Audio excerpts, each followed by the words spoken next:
Hi guys, this is Maria. Welcome back to Beautiful Parenthood.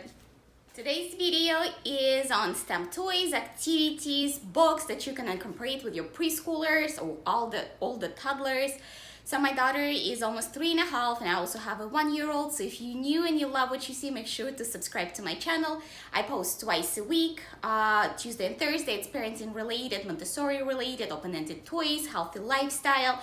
And Wednesday is my optional posting for lifestyle videos that you request.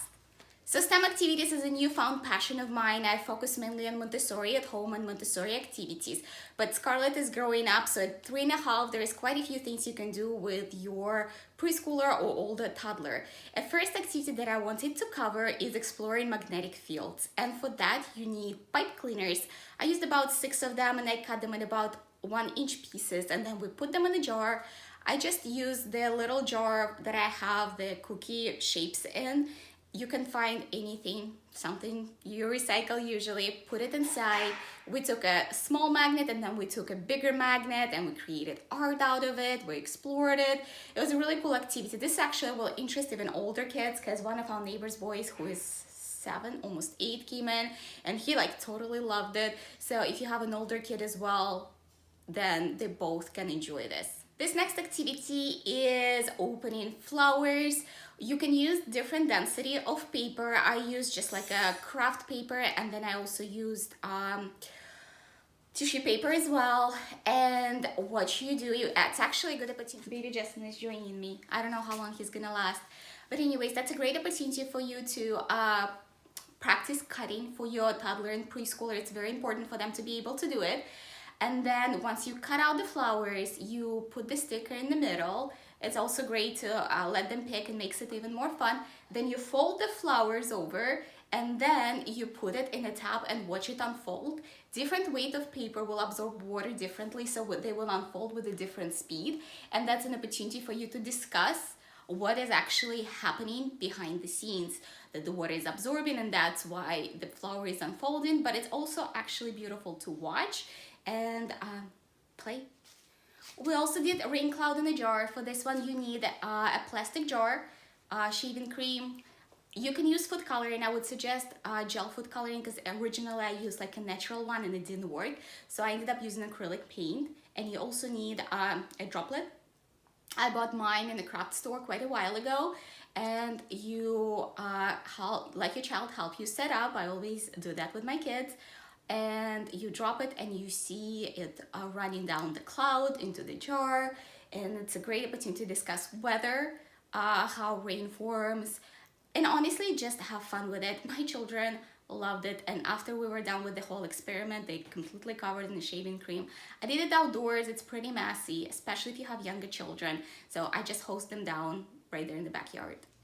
I think I forgot to mention, guys, what STEM stands for, just in case you're not familiar with it. STEM stands for Science, Technology, Engineering, and Math. There is also STEAM, which is, I hope I said it right, it's a Science, Technology, Engineering, Art, and Design, and Math. So I love both, and I'll be incorporating them a lot. So if you love what you see in this video, make sure to subscribe. Now, this next activity was a total hit with all of the kids. It's a homemade lava lamp.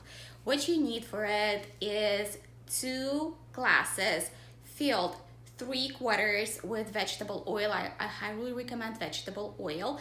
Then you need 2 glasses, I use just the plastic ones, with warm water and food coloring mixed into it. Then you need also Alka-Seltzer tablets. And now let's get on with an experiment. I let Scarlett mix in her coloring.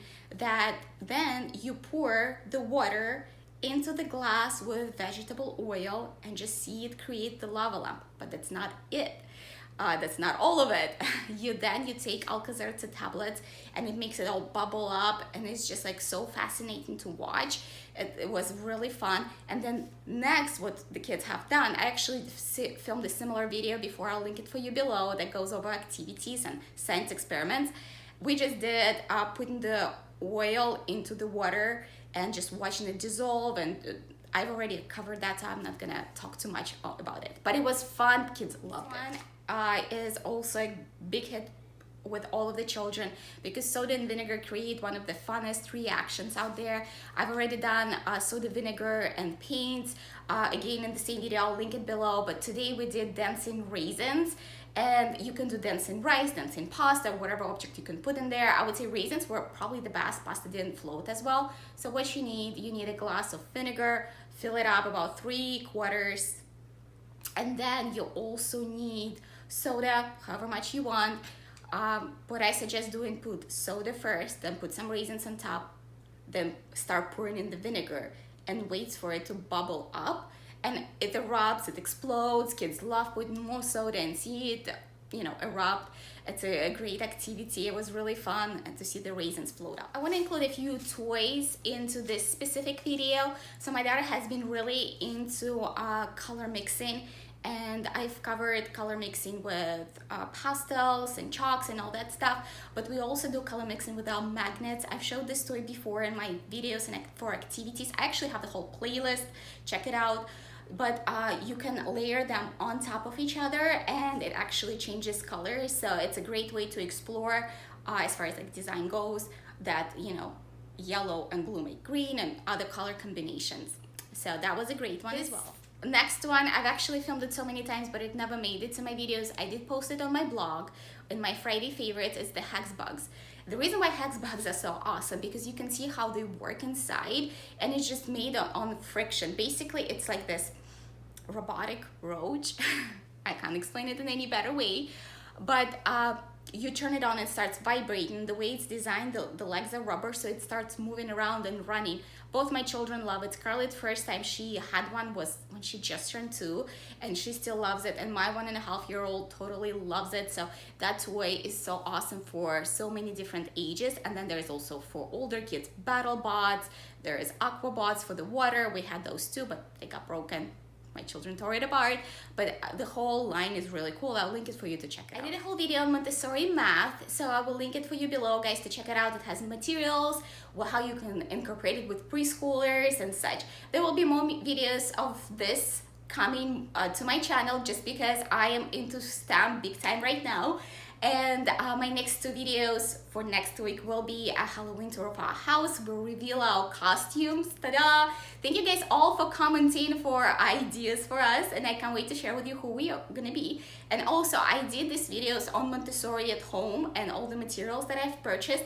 So next week, I am filming the playroom tour, and it's gonna be coming probably next Thursday. Wednesday is my optional posting day, so if you wanna do any lifestyle videos, any requests, comment below. I'd love to film it for you. If you're new, please make sure to subscribe. I would love for you to stick around.